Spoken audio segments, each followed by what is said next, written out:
Ano-ano nga ba ang mabibili dito sa Baguio Market sa halagang 1,000? At another 1,000 para pang grocery dito sa Sunshine na malapit din dito sa market. Kaya sa video na to, 2,000 challenge ang gagawin namin para sa 1 week supply ng aming pamilya. Para nga makarating sa Baguio Market, kailangan namin bumiyahin ng 20 minutes. Mabuti na lang talaga nung paglabas namin ng gate ay merong bus agad na nagpasakay sa amin. Pagdating namin dito sa town, napansin namin na buhay ang Session Road dahil nga sa Panagbunga Festival. Panagbenga nga dati tawag ko dito, pero dahil narinig ko nga sa kanila na Panagbunga pala ang tamang accent. Anyway, naglakad-lakad muna nga kami dito bago kami tuluyang namalengke.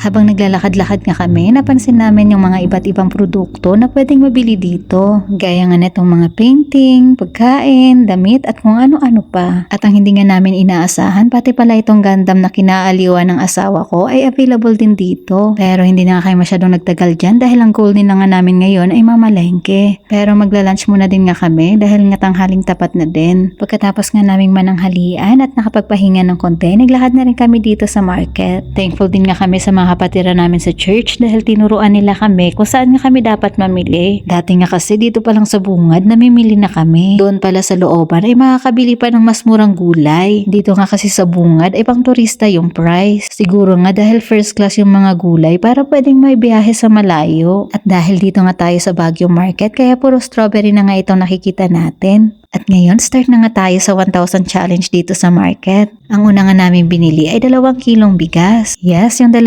kilong bigas nga ay 1 linggong budget na naming 3. Bale, 1 kilong red rice at 1 kilong white rice. Sapat na yun sa amin. Pagkatapos nga, pumasok pa kami dito sa may looban ng market. Bale, madadaanan nga itong bilihan ng mga kape na maganda rin pasalubong. Sa unahan nga lang neto, dito mabibili yung mas mura pang mga gulay. Pagpasok nga dito hanggang doon sa may looban, gulay na nga lahat ang mabibili dito. At mas mura nga yung mga gulay dito sa may looban. Napakuha na rin nga ako nitong isang pack na lettuce dahil nga 20 pesos lang. Magkano yung broccoli? 60 plus 40 pesos na.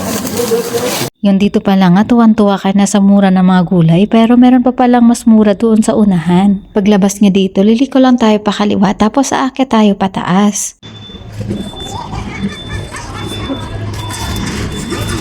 Malapit ngayon dito sa mga bilihan ng isda at karne. Akyat pa nga tayo pataas. Pagdating nga dito sa may kanto, liliko lang pa kaliwa. Tapos lakad lang ulit pababa. Ito nga yung part ng palengke na kung saan makakabili pa ng mas murang mga gulay. Pero bago nga kayo pumasok dyan, dumaan muna kami dito sa bilihan ng mga karne. Bali, bumili nga lang kami ng 1 kilong karne at 1 kilong manok. Sapat na yan sa amin sa buong linggo. Pangsahog-sahog nga lang yan sa mga gulay. Pumasok na kami dito sa sinasabi kong bilihan ng murang mga gulay. Ng 50? Kamatis. Mahal naman pero lutuin ko yung 25. Meron pa tayo. Yung palaya. Tapos yung mga... Bumili pa rin nga kami nitong mixed vegetable at saka tokwa toge. Pagkatapos nga naming namili dito, ito na lang ang natira sa 1,000. Ngayon nga lakad naman tayo ulit pababa papunta nga doon sa Sunshine Grocery Store. Pagpunta nga doon, madadaanan itong mga bilihan ng mga bulaklak. Pagkatapos nga tumawid kami dito sa may overpass. Kung saan na makikita nyo rin nga dito yung Abanao Square Mall. Dahil nagpapagupit nga yung asawa ko, kami na lang ni Via ang mag-grocery. At ngayon, another 1,000 challenge para sa aming 1 week grocery supply. Happy? Are you happy? Mayo. Wow, batu. Oh.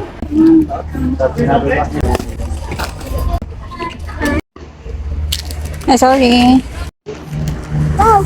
At dahil 1,000 challenge nga, kaya kung ano lang yung kailangan, yun lang ang pinamili namin. At nung tinotal nga lahat ng pinamili namin, sumobra ako ng 24.55 pesos. Pero hindi na rin nga masama yung 24.55 pesos dahil dikit pa rin nga siya sa 1,000. Ang 2,000 challenge na ito ay hindi lang tungkol sa pagtitipid, kundi paalala rin nga ito sa akin na ako isang katiwala lang ng perang ibinigay ng Diyos. At kung marunong nga tayo magplano sa pera, mas nakikita natin kung gaano pala kasapat ang provision niya. Isang paalala nga sa Lucas 16:10, ang taong mapagkakatiwalaan sa maliit na bagay ay mapagkakatiwalaan din sa malaking bagay. Kaya sa pamamagitan nga ng pagkontrol sa sarili sa pamimili ng mga bagay na hindi naman kailangan at gayon din nga sa pagbudget ng pera na pinagkatiwala ng Diyos sa amin. At sa ganung paraan ay gusto ko talagang maging mabuting katiwala. Balik na nga tayo dito sa pinamili namin. Ito nga pala yung mga napamili namin sa 2,000 pesos. Sapat na nga ito sa amin at minsan nga ay sobra pa. Kaya sa lahat ng ito, sa Diyos ang pinakamataas na papuri at pasasalamat. Again, thank you for being with us and thank you for watching.